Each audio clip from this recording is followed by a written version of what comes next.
Madam இல்லை madam, இன்னவே எல்லா அரசியல் கட்சிகளும் அவர்களுடைய நிலைப்பாட்டை தெரிவிச்சிட்டாங்கன்னா மக்களுக்கு அது ரொம்ப சௌரியமாக போயிடும். சகோதரர் விஜய் அவர்களாக இருந்தாலும் கூட அரசியல் எதுக்கு வந்திருக்காங்க, யாரை எதிர்க்கிறாங்க, என்ன காரணத்துக்கு இங்கே அரசியல் பண்ணுறாங்க, அந்த நிலைப்பாட்டை தெரிவிக்கணும். அதனால் சகோதரர் அவர்கள் விஜய் அவர்கள் நிலைப்பாட்டை தெரிவிச்சுக்கிறாங்க, நான் வரவேற்கிறேன், நோ ப்ராப்ளம். இதுக்கு தான் அரசியல் வந்திருக்கேன்.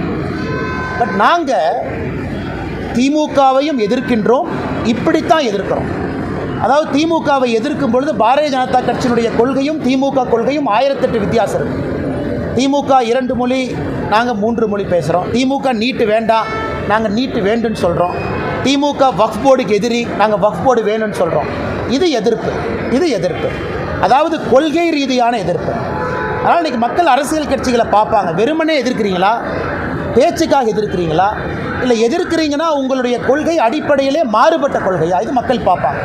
இன்றைக்கி பாரதிய ஜனதா கட்சியினுடைய எதிர்ப்பு என்பது அடிப்படையிலே மாறுபட்ட கொள்கையோடு திராவிட முன்னேற்ற கழகத்தை நாம் எதிர்த்து கொண்டிருக்கின்றோம்.